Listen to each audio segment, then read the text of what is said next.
Cette vidéo sera d'utilité publique, c'est extrêmement important de comprendre ce qui va se passer et ce que Macron va annoncer. Donc, lors du discours de 20 h d'hier, Macron a tout simplement déclaré la guerre avec la Russie. Oh, ça y est, là, on est, on est en plein dedans, préparez-vous. Je comprends toujours pas le rapport entre l'Europe, enfin l'Union Européenne, l'OTAN et l'Ukraine. Parce que l'Ukraine n'est pas dans l'OTAN. L'Ukraine n'est pas dans l'Union Européenne. Donc je comprends pas cet investissement massif, en fait, dans la défense de l'Ukraine. Surtout que l'Ukraine a perdu. On ne pourra pas battre la Russie. On peut pas. Genre, on a perdu, c'est fini. Là, il faut faire de la diplomatie. Mais non. Donc Macron, ça y est, déclare la guerre. Et il annonce un investissement massif de l'armement européen. Je vais mettre un filtre parce que c'est passé sur toutes les chaînes de télé. Donc niveau droit d'auteur, laisse tomber. Mais compte tenu de l'évolution des menaces, de cette accélération que je viens de décrire, nous aurons à faire de nouveaux choix budgétaires et des investissements supplémentaires qui sont désormais devenus indispensables. J'ai demandé au gouvernement d'y travailler le plus vite possible. Ce seront de nouveaux investissements qui exigent de mobiliser des financements privés, mais aussi des financements publics, sans que les impôts ne soient augmentés. Pour cela, il faudra des réformes, des choix, du courage.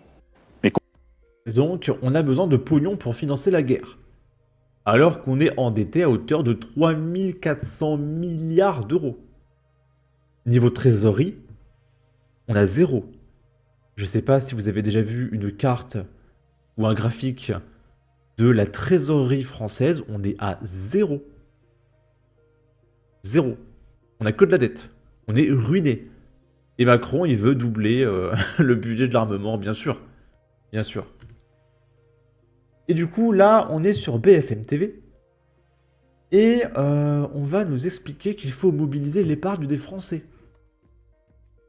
Pascal, 55 ans, de Bellebrune dans le Pas-de-Calais. Se mettre en économie de guerre coûterait combien aux Français? Il précise, mais le calcul doit être un peu difficile, par habitant et par an. Bon courage. C'est Christophe qui va s'y coller au calcul. Allez-y, Christophe. Ça coûte très cher, parce que c'est pas seulement de l'argent qu'on demanderait aux Français de payer, le président l'a dit, les impôts n'augmenteront pas.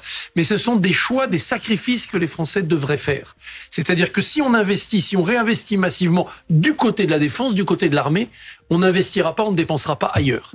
Et on sait très bien qu'on a une contradiction entre notre modèle social généreux, confortable, solidaire, adapté à la paix, et la nécessité d'aller vers un effort de guerre, une économie de guerre. Entre les deux, il y a peut-être un juste milieu. C'est l'argent des Français. Ce qu'ils ont de plus en plus, parce que les Français épargnent de plus en plus, surtout depuis la Covid, et qu'ils gardent.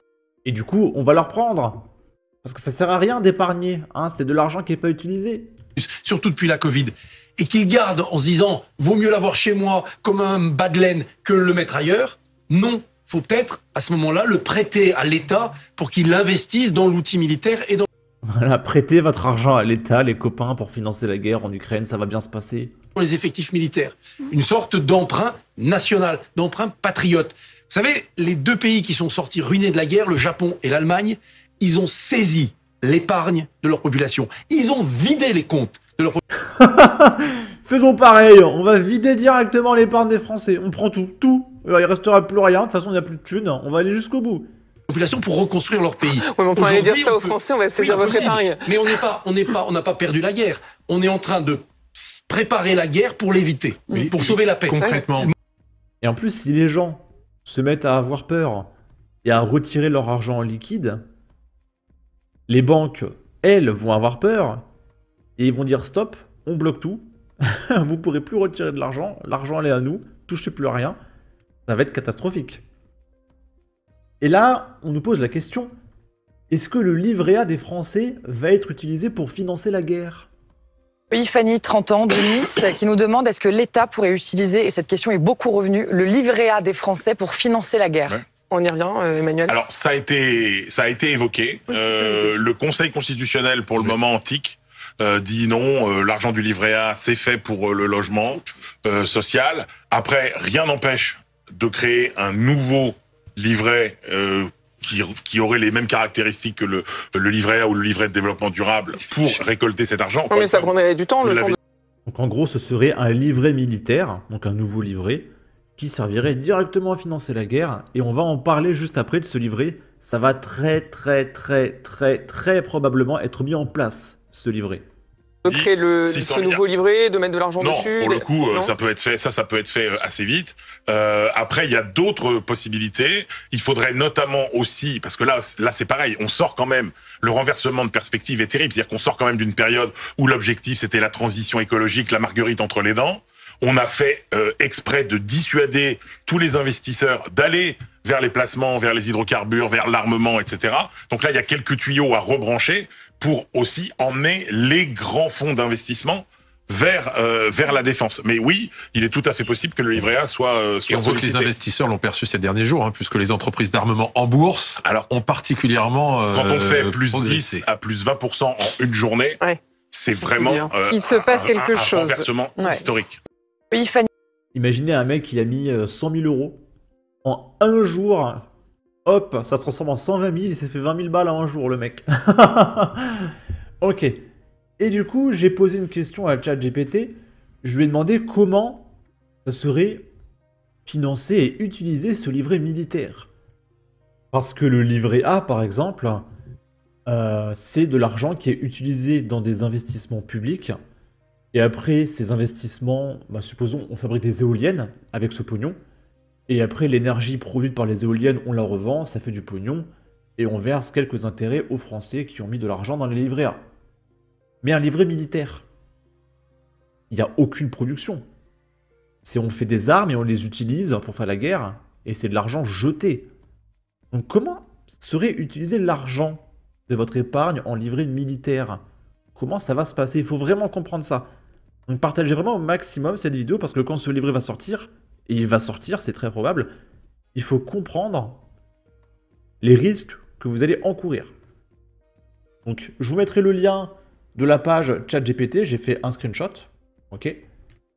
Mais nous, on va lire directement sur la page ChatGPT, c'est beaucoup plus gros, j'arriverai mieux à lire. Donc, le principe du livret militaire, ce serait un emprunt d'État. Un livret militaire serait une forme d'emprunt public destiné à lever des fonds spécifiquement pour financer des dépenses militaires ou des projets d'envergure liés à la défense. L'État émettrait des titres d'emprunt ou des obligations sous forme de livrets, et ceux qui souscriraient à ces livrets prêteraient de l'argent à l'État, et en retour, l'État s'engagerait à rembourser l'argent emprunté avec des intérêts à une échéance donnée. Donc en gros, vous allez donner tout votre argent à l'État, et les intérêts que vous aurez, ce sera en réalité l'État qui paye sa dette. Donc c'est un peu quand vous empruntez à une banque et vous payez des intérêts à la banque. Là, pour le coup, c'est la banque, par l'État, ce sera l'intermédiaire de l'État, qui vous versera des intérêts. Ça sera ça, en fait, les intérêts des livrets militaires. Donc votre argent, entre guillemets, ne sera pas vraiment là. L'État vous remboursera. Et comment l'État rembourse? Eh bien, avec de la dette. On va voir ça après, parce que vous savez, on est endetté de 3 400 milliards. Donc comment l'État va rembourser l'argent qu'il emprunte aux Français? Eh bien, ils vont s'endetter pour payer la dette des Français. C'est une detteception. C'est une dette pour payer la dette. On va voir, vous allez comprendre. L'endettement par le livret militaire. Lorsqu'un gouvernement fait face à des dépenses importantes, par exemple pendant une guerre, il peut être difficile de financer des dépenses uniquement par les impôts et les recettes fiscales, surtout si les dépenses sont urgentes. Il faut les faire tout de suite. Dans ce cas, un livret militaire permettrait à l'État de lever immédiatement des fonds en s'endettant, c'est-à-dire en empruntant de l'argent auprès des citoyens et des investisseurs. Exemple, l'État annonce qu'il a besoin de financer une guerre ou un projet de défense. Il lance un livret militaire où les citoyens peuvent investir leur argent en échange d'un taux d'intérêt fixe. L'argent collecté serait utilisé pour acheter des équipements militaires, financer des opérations ou soutenir des industries stratégiques. Évidemment, le livret militaire ne s'appellera pas le livret militaire, il s'appellera le livret patriote, solidarité, vous savez, des mots pleins d'étoiles, de paillettes et de bisounours. Le mécanisme de remboursement et des intérêts. Le gouvernement rembourse ensuite cette dette en utilisant des recettes fiscales, impôts, taxes, etc., Donc en gros, quand la guerre sera finie et qu'il faudra rembourser les Français, les impôts vont exploser, les taxes vont exploser, on paiera 850 € d'électricité et de gaz parce qu'il faudra rembourser les Français, ou d'autres sources de financement, et il payera des intérêts aux détenteurs des livrets militaires. Ces intérêts sont fixés à l'avance, et les emprunteurs, les citoyens ou institutions qui souscrivent aux livrets militaires, recevront ces paiements pour compenser le fait qu'ils ont prêté de l'argent à l'État. Risque et rentabilité pour les investisseurs. Contrairement au livret A, qui est un produit sécurisé, où l'argent est utilisé principalement pour des projets sociaux à faible risque, un livret militaire pourrait présenter un risque très élevé pour les investisseurs. En effet, s'il est lancé dans un contexte de guerre ou de crise, l'État pourrait être en difficulté pour rembourser cette dette. Cependant, l'idée serait d'attirer les investisseurs en offrant un taux d'intérêt plus élevé en compensation du risque accru. Donc en gros, l'État va vous aguicher, vous dire regardez, il y aura 5% d'intérêt, peut-être 6, 7. Ça, il y a tout le monde qui va y aller, mais du coup, ça fera d'autant plus de dettes à rembourser, mais comme ça, il y en aura plein qui vont déposer leur pognon.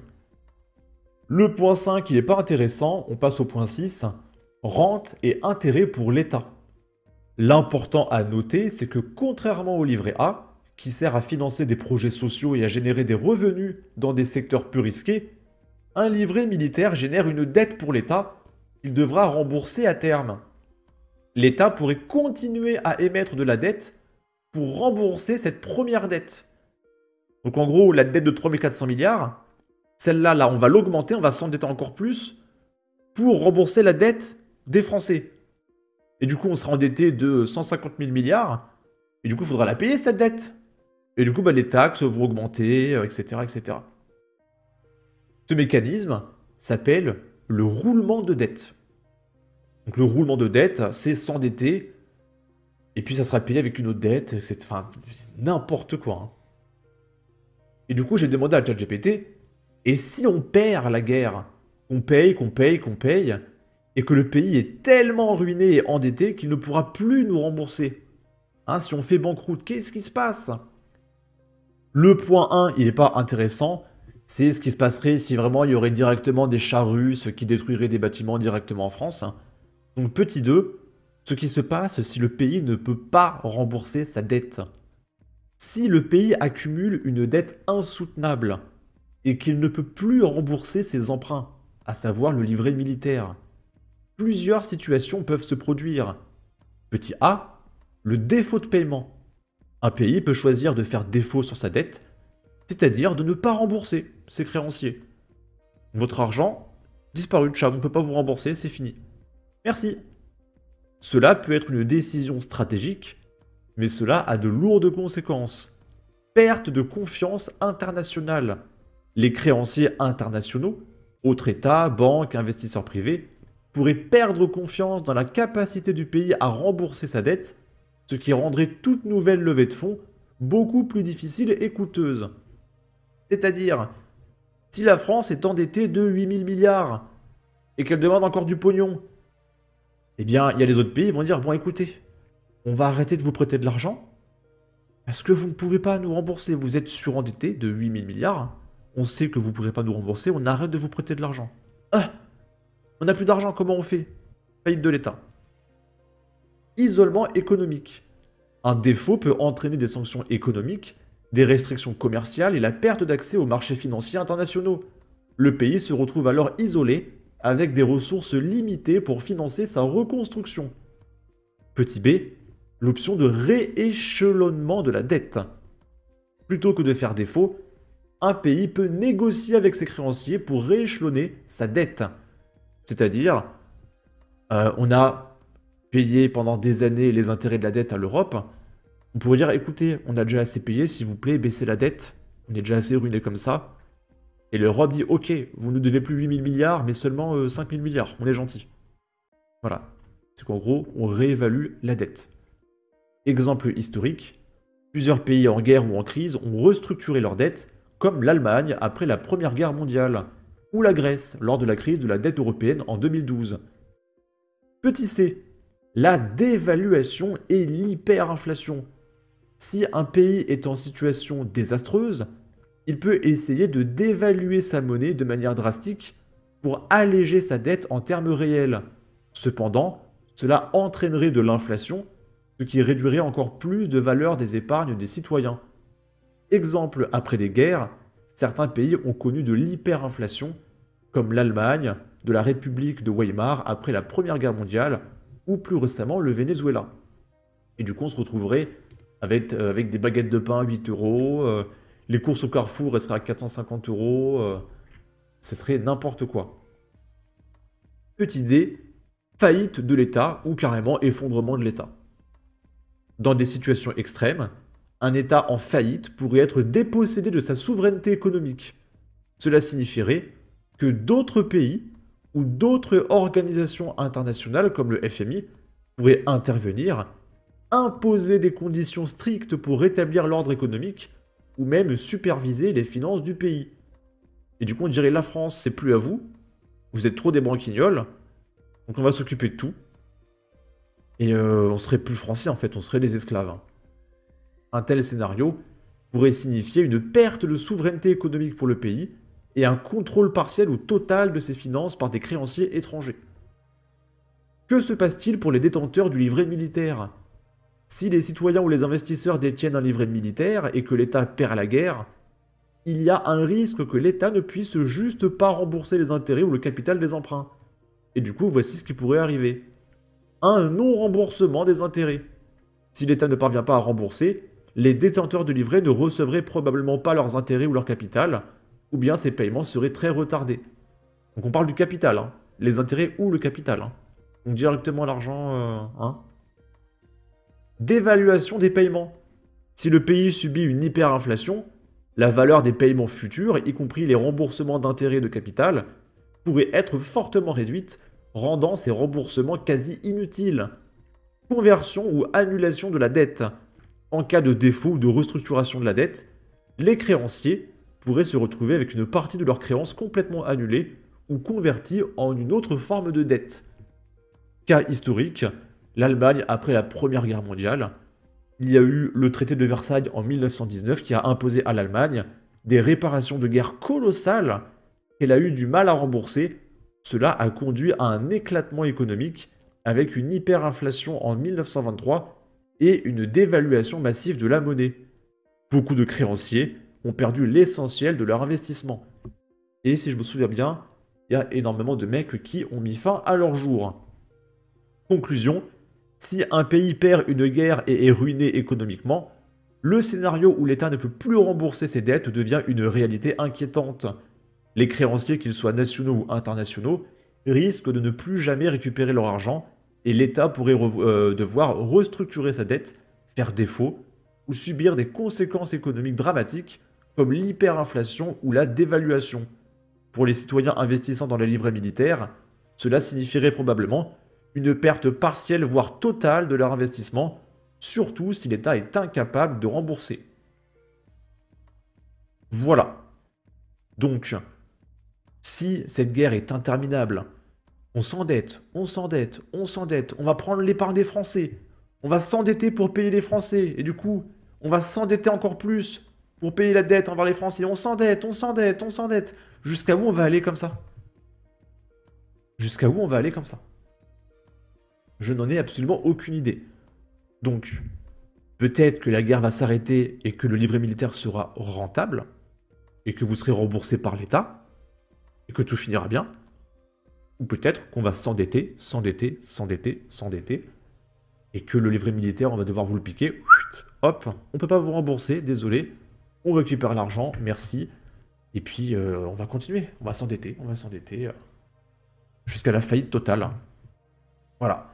On va mettre l'économie russe à genoux. Hein, ne vous inquiétez pas.